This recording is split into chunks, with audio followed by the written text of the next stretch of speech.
विषय છે ગુપ્ત વંશ તો ચાલો शुरू કરે છે। રામાયણમાં ગુપ્ત વંશ का बहुत शुरुआत में जाइए तो गुप्त वंश का मानल जाए जे पहलू के राजा रहे श्रीगुप्त। तो श्रीगुप्त के बाद और एगो इम्पोर्टेंट राजा घटोत्कच गुप्त और ओकर बाद फिर जहाँ नाम सुनने हमें चंद्रगुप्त। चंद्रगुप्त हम चंद्रगुप्त मौर्य जे छे ओकर बात नहीं कर रहे हैं एका चंद्रगुप्त। चंद्रगुप्त पहलू कहे छे एकरा क्योंकि एकर पोतो का नाम है तो चंद्रगुप्त है। तो चंद्रगुप्त पहलू तो चंद्रगुप्त पहलू के रहे ओ गुप्ता एम्पायर का एगो महान राजा का जखन गिनती हो छे गुप्ता वंश का और ओकर पहलू के राजा रहे ओकरे बेटा समुद्रगुप्त ये महान राजा बनल के। तो इहो के रहे ई बिहार झारखंड वेस्ट बंगाल के रीजन सा गुप्त वंश उठले और धीरे धीरे जे चंद्रगुप्त रहे ओकरा कनी बड़का बनल के। ओकर बाद फिर चंद्रगुप्त के बाद महान राजा समुद्रगुप्त। समुद्रगुप्त वीणो बजबैत रहथिन और समुद्रगुप्त जे रहथिन ओ अपन भाई सब में पहलुक सबसे बड़का नहीं रहथिन। ओ अपन भाई सब में सबसे बड़का नहीं रहथिन किछ नंबर पर रहथिन।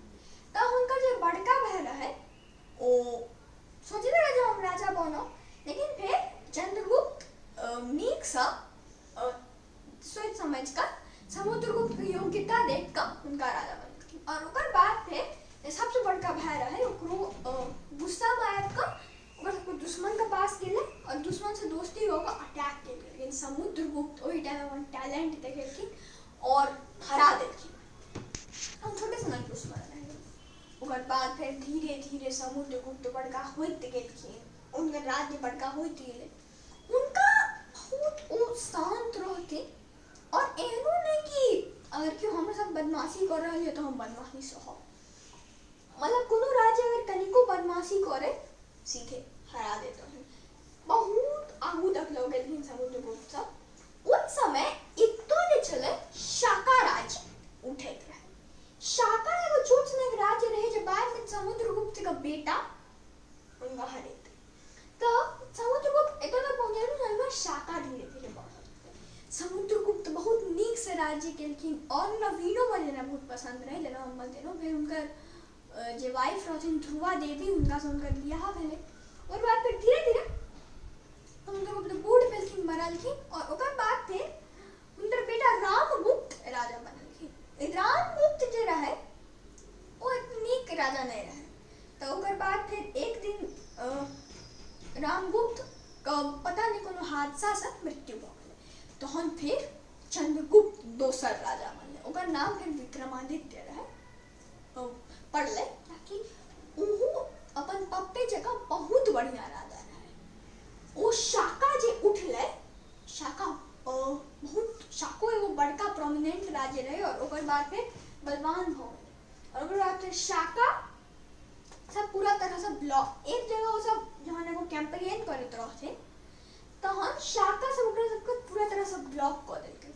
और ओकर बाद फिर जे ई रहथिन विक्रमादित्य चंद्रगुप्त वो लड़की का भेष में उनका सबका जगह पर जाकर अपन सेना सबके साथ वही में आक्रमण कर देलखिन और फिर शाका सबको हरा देलखिन।